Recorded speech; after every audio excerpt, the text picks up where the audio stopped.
Les derniers mots que mon père m'a adressés n'ont pas été murmurés. Ils ont claqué comme un coup de fusil dans le ciel lourd et gris de Lyon. Aucune fille de cette famille ne finira piscode. Puis la porte d'entrée qui vibre sur ses gonds, si fort que les cadres du couloir en ont tremblé. Mon sac à dos a heurté le carrelage du perron dans un bruit mat, s'ouvrant pour vomir un écheveau de câbles, un chargeur d'ordinateur fissuré et un pain au chocolat à moitié écrasé. Ce n'était pas franchement le départ héroïque que j'imaginais pour ma grande aventure dans la cybersécurité, mais je n'ai pas pleuré, pas tout de suite. Je suis resté planté là, en sweat à capuche et en jean, tandis que la moiteur de l'été lyonnais me collait à la peau. Derrière la porte vitrée, la silhouette de mon père, massive, les poings serrés. Ma mère se tenait en retrait, les lèvres pincées, le regard fuyant vers le sol, comme toujours. Léa, tu avais cette offre dans un grand cabinet d'audit, a-t-elle dit doucement. Ton cousin Antoine s'est démené pour te trouver cette place en finance. Je ne vais pas passer ma vie le nez dans des tableaux Excel, maman, ai-je répondu, la voix un peu tremblante mais nette. Je veux construire un truc qui protège les gens. C'est là que mon père a explosé. Il a saisi la lettre d'admission à mon master spécialisé, l'a déchirée en confetti rageur. Tu crois que c'est un métier de pianoter sur un ordinateur ? Tu fiches en l'air un vrai avenir, un vrai. Je n'ai rien dit. J'ai ramassé mes affaires, refermé mon sac, et j'ai marché jusqu'à ma vieille Clio, celle que je m'étais payée en donnant des cours de maths et en installant des pare-feux pour mes camarades de fac un peu trop curieux sur le web. J'ai quitté cette maison du 6e arrondissement sans un sou de côté, ou presque, à peine 800 € sur mon compte en banque. Mais sur mon cloud, j'avais mon prototype, l'ébauche d'un système de détection d'anomalies que je bricolais depuis ma 2e année de licence. J'ai trouvé une colocation dans un petit appartement à la Guillotière, minuscule, humide, avec une odeur tenace de renfermé. Ma coloc, Manon, était serveuse dans un bouchon. Elle oubliait systématiquement de sortir les poubelles, mais jamais de ramener les restes de frites ou de gratons. Elle m'a cédé le coin bureau de la cuisine, à condition que je ne monopolise pas le Wi-Fi. La journée, je bossais au support technique d'un petit hébergeur cloud à répondre à des tickets du genre « Pourquoi mon écran est noir ?» ou « Faut-il que je redémarre ?» La nuit, je codais. Des lignes et des lignes de code, un chaos instable mais dont je sentais le potentiel. Je m'accrochais à cette idée. Parfois, sur LinkedIn, je voyais passer des photos de mon cousin Antoine. Costumes impeccables, trophée de la finance junior, discours au cabinet de mon père à la Défense. Je fermais l'onglet, ravalant une pointe de jalousie, et je me remettais à taper. Le déclic est venu 6 mois plus tard. C'était un jeudi, il était plus d'1h du matin. Le seul bruit était le grincement du tram T1 qui filait sur l'avenue. Je testais un script simulant des micro-failles de sécurité, le genre d'anomalie que la plupart des systèmes ignorent. Pas le mien, il les a signalés. Point vert, puis soudain, rouge. Une faille. Minuscule, simulée, mais mon code l'avait vu. Il fonctionnait. Pas encore prêt pour le marché, mais il fonctionnait. Je n'ai ni crié ni dansé, je suis restée assise, les yeux rivés sur l'écran, murmurant pour moi-même. Ça marche, putain ça marche. Cette nuit-là, j'ai créé un nouveau dossier, Sentinelle-V1.0. Une année a passé, j'ai enchaîné les versions, plus rapides, plus légers, plus malins. Je publiais des articles sous pseudo sur des forums spécialisés. J'ai même attiré l'attention d'un investisseur qui a trouvé ma façon de penser intéressante, mais qui n'a pas donné suite, car je n'étais pas un gars sorti de Polytechnique avec un sweat à capuche. J'ai écumé tous les hackathons possibles. J'en ai gagné quelques-uns, j'en ai perdu beaucoup plus. Mais à chaque fois que je présentais Sentinelle, la même question revenait, teintée de surprise. « C'est vous qui avez fait ça, toute seule ?» Oui, personne n'a jamais demandé qui m'avait formé, parce que ceux qui auraient dû croire en moi ne l'ont pas fait. 2 ans après mon départ, une recruteuse d'une start-up de conformité financière m'a contacté. Je les ai rejoints comme consultant de sécurité à temps partiel. La paie n'était pas folle, mais l'accès à leur système était une mine d'or. C'était une vraie passoire. J'ai commencé à documenter chaque faille, pour moi, sans les exploiter, juste en les cartographiant. Chaque vulnérabilité devenait une fonctionnalité à ajouter à mon propre outil. Ils me payaient pour voir leurs faiblesses et je m'en servais pour construire ma force. Un soir, Manon est rentrée un peu pompette et a balancé un magazine sur la table, Tech Hebdo. En couverture, le top 10 des jeunes loups de la cyber à suivre. Je n'étais pas dans la liste. Mais un des types citait un de mes articles de blog, écrit sous pseudo. J'ai souri. Mon heure viendrait. Certaines graines poussent dans l'ombre. 6 mois plus tard, j'ai reçu un email qui ne payait pas de mine. Objet, demande de consultation, suspicion de faille. L'expéditeur était le responsable conformité d'une PME de la FinTech dont je n'avais jamais entendu parler. Appelons-la Finantech Solis. Ils étaient tombés sur un de mes articles. Je ne me suis pas emballé. Ce genre de contact n'aboutissait presque jamais. Mais en lisant le message, je me suis redressé. Nous pensons être victimes d'une brèche silencieuse. Pas de rançon, pas de paralysie, juste des anomalies discrètes. Seriez-vous disposé à analyser un extrait de nos logs ? Nous vous réglerons votre tarif horaire. Mon tarif horaire n'existait pas. J'ai répondu avec un aplomb que je n'avais pas, proposant un chiffre qui me semblait juste. 140 € de l'heure. Ils ont accepté sur le champ. Envoyez-nous un accord de confidentialité. Nous payons 10 heures d'avance. Je suis resté un instant interdite. C'était ça, mon premier vrai contrat. La faille était subtile, mais bien réelle. Le genre de brèche qui siphonne des données clients pendant des mois sans que personne ne s'en aperçoive. Je l'ai repéré en 48 heures, signalé et rédigé un rapport. Ils m'ont payé dans la semaine. Puis ils ont demandé « Vous n'auriez pas un outil qu'on pourrait utiliser sous licence ?» Cette question a tout changé. J'ai passé 3 nuits blanches à peaufiner Sentinel. J'ai épuré le code, bricolé un tableau de bord et une interface utilisateur simple. Quand je leur ai envoyé la démo, leur directeur informatique m'a appelé. Comment ça se fait que ce produit ne soit pas sur le marché ? Je suis encore en train de le développer ? Eh bien, continuez. Les mois qui ont suivi furent un tourbillon. Le bouche à oreille a fonctionné discrètement sur des groupes Slack et des forums spécialisés. Pas de marketing, que des recommandations. J'ai créé une marque sobre, Aurora Système de risque. J'ai passé une semaine à remplir la paperasse du greffe pour monter ma SASU, puis j'ai créé un site web avec 3 onglets, produits, support, contact. Je n'y ai pas mis mon nom.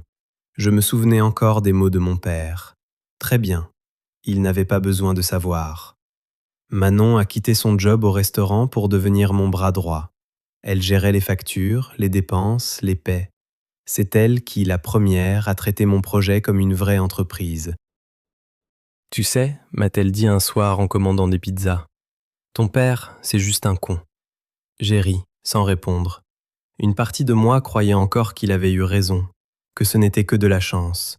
Mais à chaque nouveau contrat, à chaque virement reçu, cette petite voix baissait d'un ton. Un jour, un SMS de ma mère, juste une photo. Mon père, aux côtés d'Antoine, à un gala d'affaires, serrant la main d'un élu local. Pas de légende, comme pour me dire « voilà à quoi ressemble la réussite ». J'ai fixé l'image un instant, puis j'ai ouvert mon tableau de bord de vente. Revenu mensuel récurrent, 22 340 €. Croissance annuelle, 268 080 €. Sans investisseur, juste moi, 2 freelances et un produit que personne n'avait pris au sérieux. Je n'ai pas répondu. Puis l'email de challenge est arrivé. Il était adressé au contact presse d'Aurora. Bonjour, nous préparons notre liste annuelle des 30 de moins de 30 ans dans la tech et nous aimerions nous entretenir avec la fondatrice d'Aurora. Pourriez-vous nous mettre en contact ? J'ai fixé l'écran. Une partie de moi voulait supprimer le message, mais l'autre, celle qui avait passé 3 ans à coder la nuit, a souri. C'est moi, la fondatrice, j'ai tapé. Dites-moi quand vous êtes disponible. Ce n'était pas de la chance, ce n'était pas du bruit, c'était un signal. Le monde commençait enfin à écouter. Je n'ai parlé à personne de l'interview pour Challenge. L'entretien a eu lieu en visio, un mardi après-midi, avec une jeune journaliste nommée Chloé. À un moment, elle a demandé « Comment avez-vous géré le rejet de ceux qui auraient dû vous soutenir ?» Un petit rire m'a échappé. « Vous voulez dire quand on m'a mise à la porte parce que j'écrivais du code ?» Elle a penché la tête. « On vous a mise à la porte pour ça ?» J'ai hoché lentement la tête. Mon père est un avocat d'affaires réputé, famille traditionnelle lyonnaise. Il m'a dit que si je voulais être une fille à ordinateur, je pouvais aller le faire ailleurs. Elle est restée silencieuse un instant. Votre histoire va toucher beaucoup de monde, vous savez. J'ai haussé les épaules. Ce n'est que ma vie. Non, a-t-elle dit. C'est la preuve que tourner le dos aux attentes de sa famille, ce n'est pas un échec. C'est le courage de tracer sa propre voie. 2 semaines plus tard, je me suis réveillé avec une 60aine de notifications. Challenge était sorti. Rencontre avec Léa Garnier, 27 ans, fondatrice d'Aurora Système de risque, qui protège discrètement les entreprises du CAC 40. Mon visage n'était pas en couverture, mais j'étais dans l'article principal. 2e profil, photo pleine page. Moi, en sweat à capuche, devant mes écrans couverts de code, le regard déterminé. L'après-midi même, mon téléphone a sonné. Maman. J'ai laissé sonner. Elle a rappelé. La 3e fois, j'ai décroché. Sa voix était douce, presque étrangère. Léa ? Oui ? Pourquoi tu ne nous as rien dit ? La question que j'attendais. J'ai laissé flotter un silence. Je ne pensais pas que ça vous intéresserait. Mais nous sommes ta famille, a-t-elle murmuré. Vous ne l'étiez pas quand j'en avais besoin. Longue pause. Ton père a vu l'article. Il est secoué. Un rire bref et sec m'a échappé. Secoué parce que j'ai réussi ou parce que d'autres gens le savent ? Elle n'a pas répondu, elle n'en avait pas besoin. Il veut te parler. J'ai balayé du regard mon appartement, mon bureau, mon équipe qui discutait sur Slack. Pourquoi ? Ai-je demandé. Maintenant que j'ai une certaine valeur sur le marché ? Sa voix s'est brisée. Parce que nous n'avions pas compris. Vous n'avez pas voulu comprendre. Il veut te voir, juste pour parler. Je me suis revu, gamine sous la pluie, ramassant son sac. Puis j'ai entendu la voix de Manon dans ma tête. C'est juste un con. J'y réfléchirai, ai-je dit, et j'ai raccroché. 3 jours plus tard, un email via le formulaire de contact d'Aurora. S'il te plaît, lis ceci, J.L. Garnier. Mon père. C'était une lettre formelle, tapée comme une note de service, des excuses, à sa manière. Il disait avoir réagi de manière épidermique, qu'il avait eu peur, que mon monde l'effrayait. Tu construisais un langage que je ne parlais pas, écrivait-il, et je me suis servi de mon ignorance contre toi. Tout en bas, il avait ajouté « J'ai parlé aux associés. Nous aimerions explorer des solutions pour sécuriser notre infrastructure. Je crois savoir qu'Aurora a de l'expérience dans le secteur juridique. Nous sommes prêts à régler vos honoraires pour un audit. » La voilà.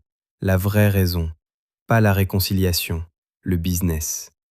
Ce soir-là, j'ai fixé cet email pendant des heures. J'aurais pu le supprimer. À la place, j'ai ouvert un nouvel onglet et j'ai commencé à rédiger un contrat de prestation de service. Tarif standard, sans prix d'amis. S'il voulait me parler, il le ferait selon mes conditions. J'ai fait organiser l'appel par Hélène, ma nouvelle responsable des opérations, en la priant de les traiter comme n'importe quel prospect.